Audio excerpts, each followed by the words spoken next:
What's up, everyone? I want to preface this video with a little update on the status of this channel and what I am planning on for the future. So the last couple of years I've been focusing heavily on just making Instagram content and kind of showing the artistic side of what I do. It's very difficult to film, edit, and do the work for multiple platforms, especially when for Instagram I'm shooting vertically with a separate camera, and YouTube I would have to shoot horizontally. But due to popular demand and people constantly telling me they want kind of longer format versions of what I do, I decided to kind of create a plan for myself and shoot for Instagram and for YouTube. I'll continue shooting for Instagram the way I have been, kind of choosing those special moments to make those 90-second, well now they're 3-minute max videos or reels. But I will focus my attention on YouTube with the kind of longer format, a little more detail oriented. I'm not looking to make super long, boring videos, but I want to kind of make something that's a little longer than the Instagram reels that I make, and show a little bit more in depth the process and what I'm actually doing to some of these parts. I know that many people see my videos and they have no clue what I'm doing, especially when it comes to internal engine stuff and things that are kind of weird to people that have never seen it before. So again, I'm not looking to make long, boring videos, but I will try to guide you guys through what I'm doing in this specific video and take it from there. Today I will be clearancing the oil pump for this 964 Porsche 911 motor. It's running a standard crank with upgraded Carrillo connecting rods and 3.8 liter Moly conversion. The problem that you come into when you're doing one of these conversions is that the oil pump needs to be clearanced due to the fact that two of the connecting rods, as the crankshaft is rotating, hit the oil pump. So what I'm going to do today is I'm going to put in the bearings, lube them up, put the crankshaft in, put the oil pump in as well, rotate the crankshaft and find the two connecting rods that are coming into contact with the oil pump, mark those areas, then continue to clearance them with a grinder, or we'll find the appropriate tool today.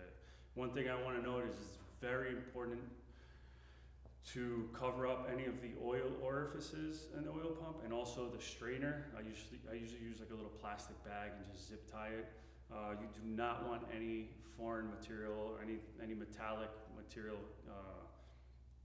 going into the oil pump itself, because it'll cause you a big pain in the end. That's it. Let's get started. All right, so what I usually like to do before I start anything in this process is kind of clean out the case with some, you can use solvent. I like to use brake clean, nylon brushed, just to kind of go through the oil passages. Again, this case itself has been ultrasonic cleaned, so it's like a hot tank with ultrasonic waves, and they did a great job removing any dirt, grime, oil from all the oil passages. But it's still good practice to always just make sure that everything is clean and there's nothing in there before putting anything back into the engine, specifically the crankshaft and the oil pump. So I usually just like to get into the orifices here, kind of just spray everything out.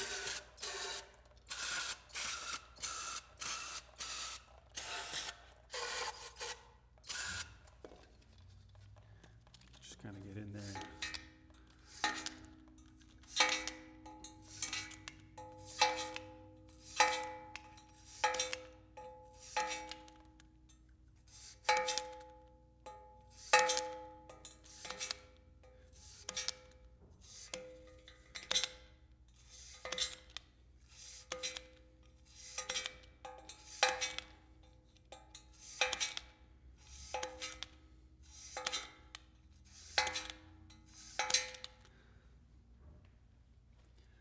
visually look, make sure there's nothing else in there that could potentially be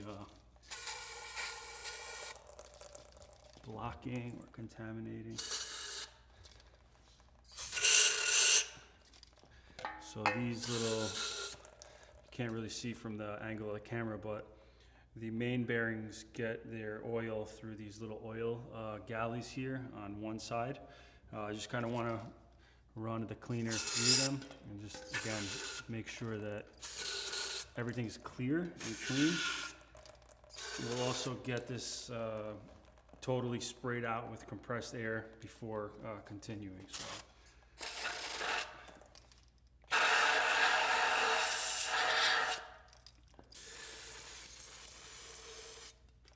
So you just get a air compressor, you just blow everything out.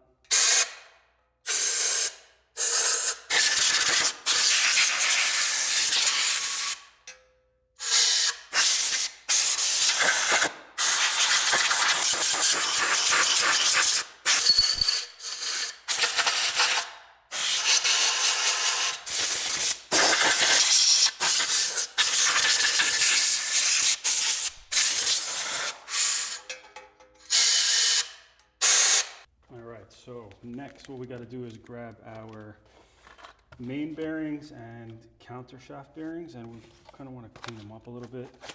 I already clearanced the crankshaft for this motor, so I had all the main bearings and rod bearings out. So what I like to do is, let me grab my same brake parts cleaner, just kind of, you know, give it a light little spray and clean any contamination off of these bearings. You really don't want to have anything on there when installing them. The back side is just as important. I mean, you can see right there, there's a little bit of dirt, even though I did clean these last time, which just goes to show you that you should always clean the bearings before install. Super important.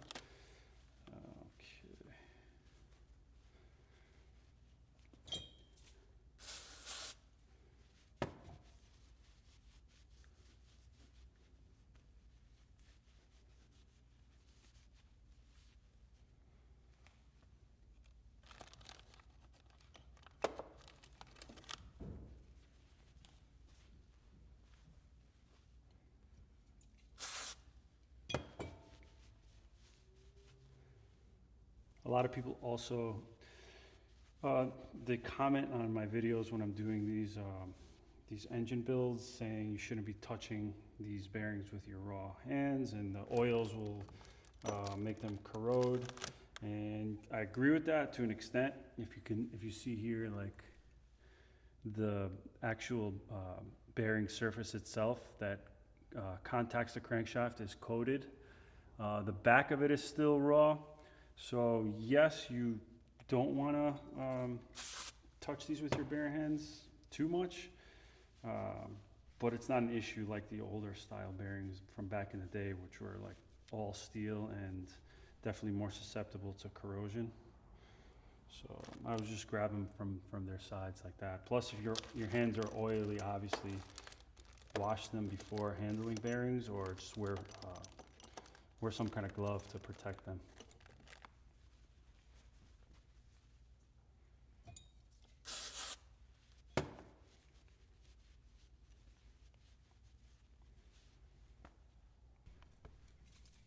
All right, so this is the last bearing, which is the thrust bearing. Got the other half of it already. Again, very important, make sure you clean the sides and kind of just make sure there's no residual oil or any debris left on them. So next we get the counter shaft bearings. One is just a standard kind of clamshell bearing, and the other one is going to be the thrust bearing for that side as well. So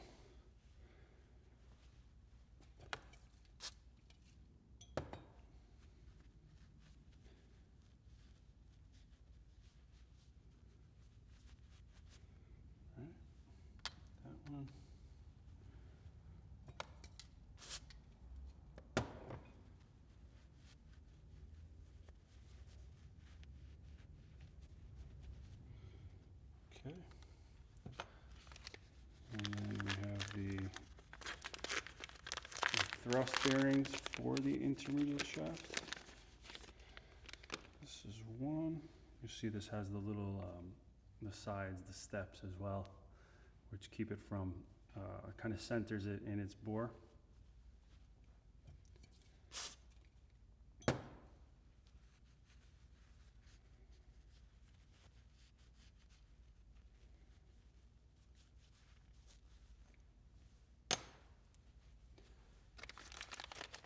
The Glyco bearings actually come as a set if you do get them from Porsche, specifically these intermediate thrust bearings. They come in as singles, not sold as pairs. So ask me how I know. Make sure when you're ordering these, you order 2 of them,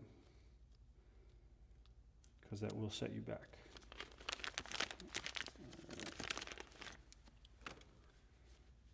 So we'll get the last one here, and then we'll go over to the motor and install the bearings.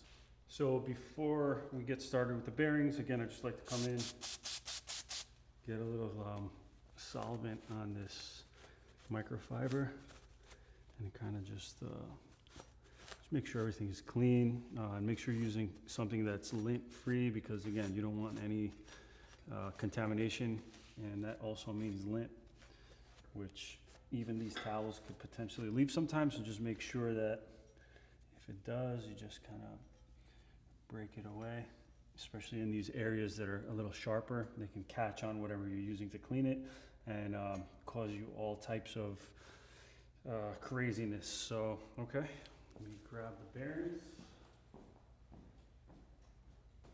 I guess since they're kind of the easiest, I grab the intermediate shaft bearings first. And we'll get which one should we do first? We'll get the standard bearing here. You gotta line up the holes, the oiling holes. Make sure those are in the right position. Once you get the tang into place, you just push down and make sure that everything is even. Again, the other bearing is for the other case half, so we'll leave that out. The thrust bearing side does not have any oiling holes, so you can put that in. You just follow the tang, which is on the case itself and on the bearing. So you slide that in, make sure that it sits evenly and flush. Okay. Put these back. Again, you want to make sure that these oiling holes line up with the holes on the case itself. You won't be able to mix it up because the tang on the bearing corresponds with the notch on the case, so you won't really be able to get it backwards, but you never know. Again, you want to just line up the tang, kind of just slide it in there nice and even, and you just go down the line. Do the same thing in each one. And again, my hands were totally cleaned with that brake clean indirectly, so I wouldn't worry about any excess oil on my hands at this point. Again, if that was the case, I would totally be washing my hands with soap and water. So, okay, we'll get these in. All right.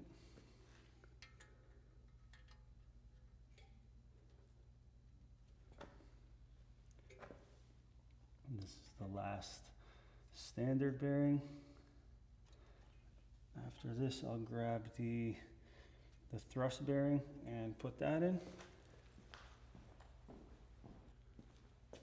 Okay, we have the thrust bearing here. This does have oiling, so you want to make sure to line up the hole on the case with the hole that's on the bearing. This specific bearing has 3 holes drilled into it, but again, the tang is what's going to give you your direction. So you'll notice the little notch on this side of the case. It will not let you install this thing backwards. So the tang on the bearing here, slide it in. Make sure it's even, push down. You kind of feel it with your finger if it's even. If it protrudes a little bit, you can push down and it'll even itself out. You could do that kind of down the line with these different, all the bearings. Okay. Okay.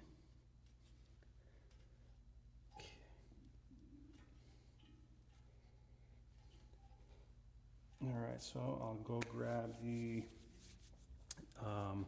assembly lube and we'll take it from there. So this is what I usually like to use when I'm assembling these engines, is the red line assembly lube. And the reason why I like this is it's much thicker viscosity. It sticks to the bearings and to the parts that I'm applying it to much better. You could also leave the engine a little longer. It has a better shelf life before actually starting it after the build is finished. I've used plenty of other products in the past, and I just had best luck with this specific one. And another thing is, a lot of people kind of yell and gripe for using these little acid brushes, but I purge them of any loose bristles. I clamp down on this little clamping edge here to kind of hold the bristles in a little better. And obviously, I look when I am applying it to make sure there is no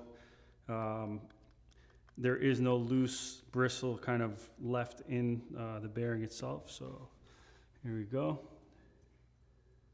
Usually just, I go as thick as possible on the main sides because, again, most of the weight and pressure is on this bearing. So just kind of load it up, put the excess there. I also get the sides of the thrust bearing and just, move down the line.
Okay, so what we're going to do is install the oil pump first. You'll see that there's only 3 holes in the pump. It can only go one way. It fits down into this recess like this, over those studs. And what we're going to do is make sure everything is good. I don't have any gaskets or any grommets installed yet because we're going to have to remove the oil pump probably a few times before we get this.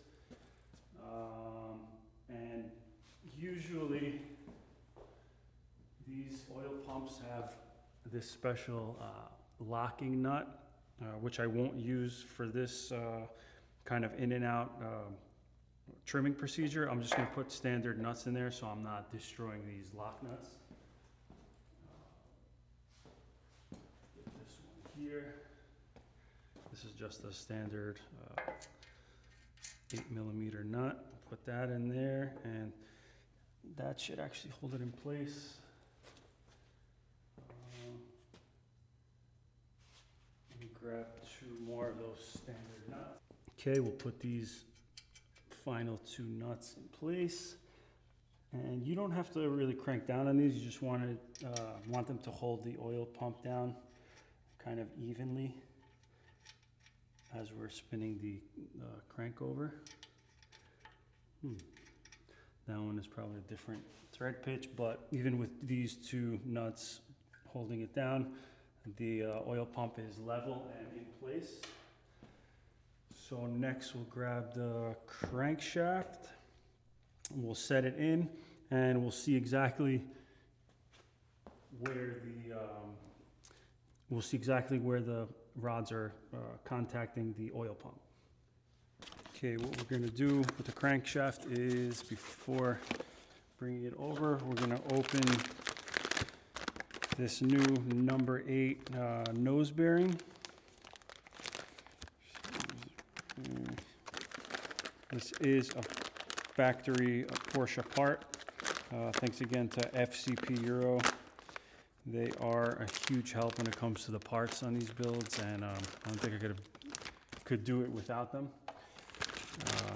Whether you want factory OEM stuff or good high quality aftermarket stuff, they're the guys to use. So I really like the packaging of this from the factory. And just pull that apart.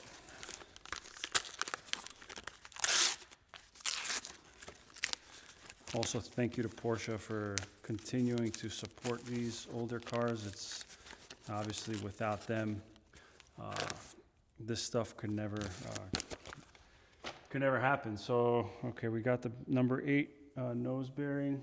I have to find the O-ring that sits on the outside here. This is kind of what seals up against the case and helps keep the oil from exiting. I think I have that here.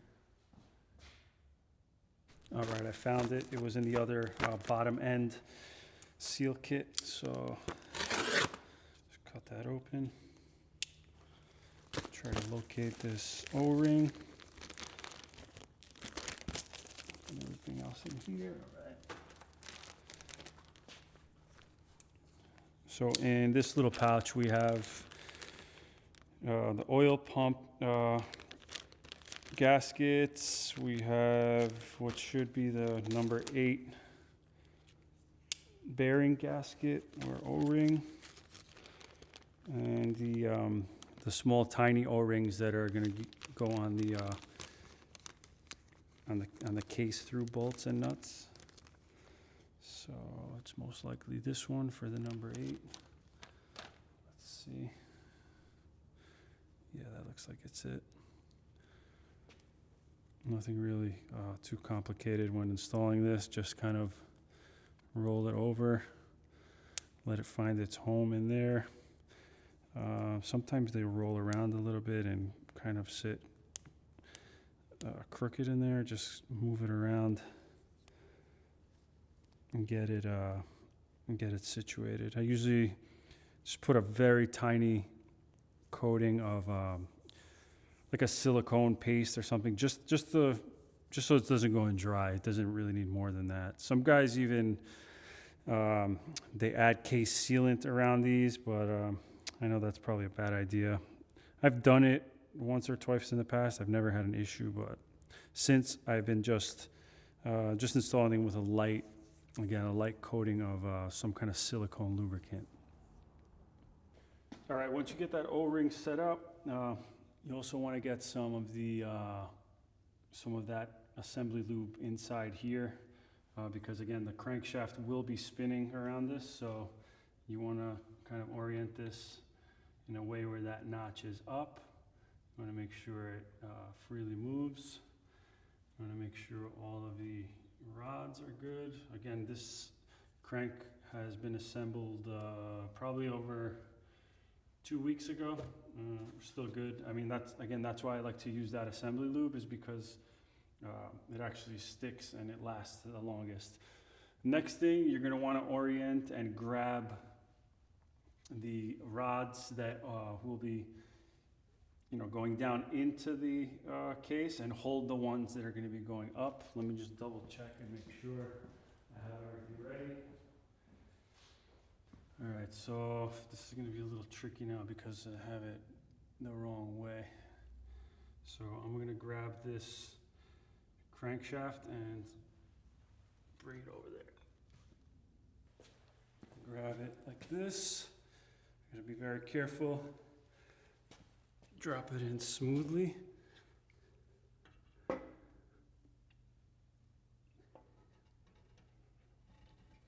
Okay. All right. We have to be extremely careful on this end. And then on the nose bearing end, we have to lift up and make sure that this line is kind of facing up. And then there's a little dowel that has to seat itself in here.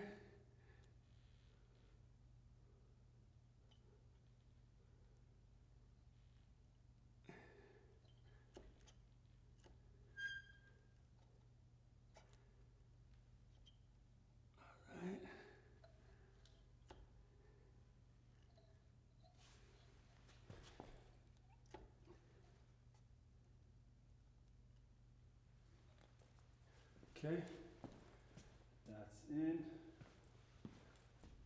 All right, now that the crankshaft has been installed, you can see exactly what I was talking about when it comes to the crankshaft and the rods kind of hitting the oil pump. This one specifically right here, you can see it gets really, really tight at this point. And the factory did notch out the oil pump, but obviously just wasn't enough to, I guess, to handle these updated and newer style rods. You'll see also this one right here comes really close to hitting the oil pump. Again, when you're kind of in line with the stroke here, the rod will never be too far this way or too far this way. You got to kind of line it up in the center of the main to kind of get an idea, and spin it back and forth, which can be a little difficult, but you see there. Ultimately, there's a chance that it might not hit, but you really don't want to take that chance. And especially as the motor starts to heat up and things start to expand, you don't want to take that chance and have to take the motor back apart again. So I'm going to get the marker and kind of mark the oil pump, showing me that, yeah, I mean, I'll just get it at the notch here all the way to the end. So we'll get that notched out, and then this side notched out.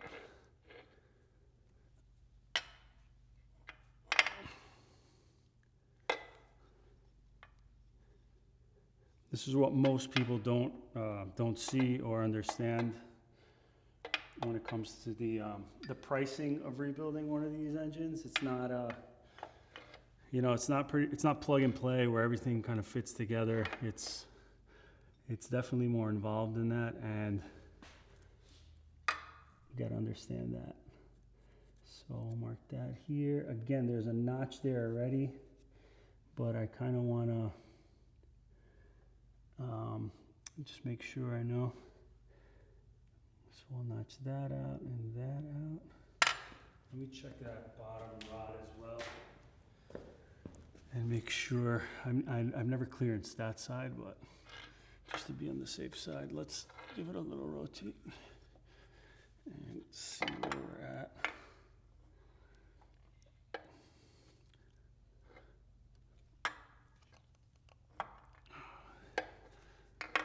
Okay.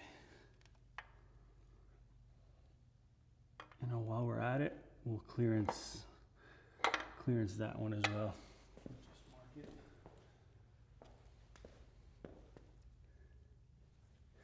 Actually,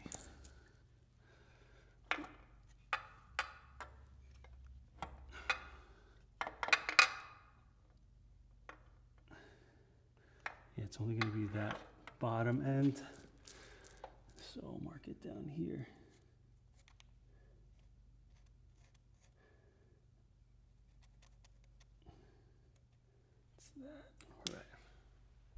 All right, so I got the oil pump here. I taped off all of the orifices for the inlets and outlets. I put a plastic bag around the strainer itself, and I marked the areas where I need to clearance the pump. So it's kind of 1, 2, and 3. I'm gonna use my 90-degree grinder, and again, you don't need to go too crazy. I usually just kind of break off the edges here. That's where most of the contact is coming. And once I'm done, I'll blow this off with compressed air, put it back in, and check it again. I've done this plenty of times now, where I usually just get it the first time around. But again, be very careful. Make sure everything is sealed up and closed off. And that's it. You might hear my air compressor go off. It's just my tiny temporary one, so just sorry about that. Oh yes, one more major thing. Don't do this near any of your engine parts. Don't do this near your open engine case. Go as far away as you can, just to avoid getting any contamination within the parts. So.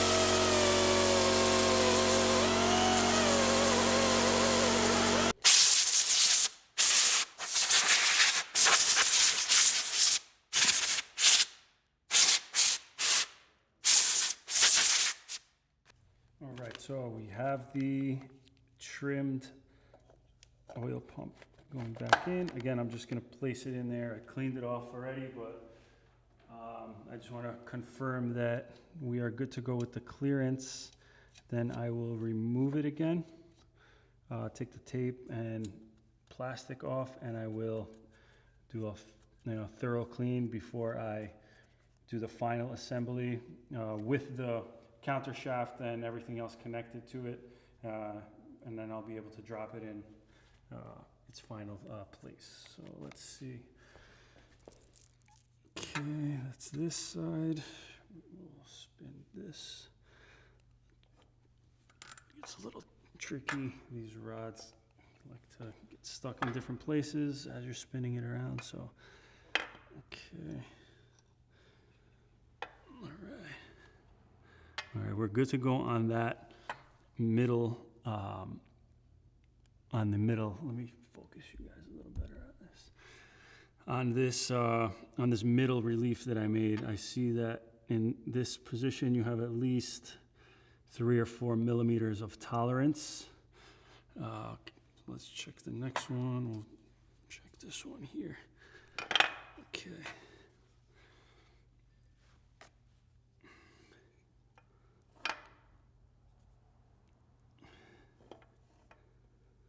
Okay, same thing.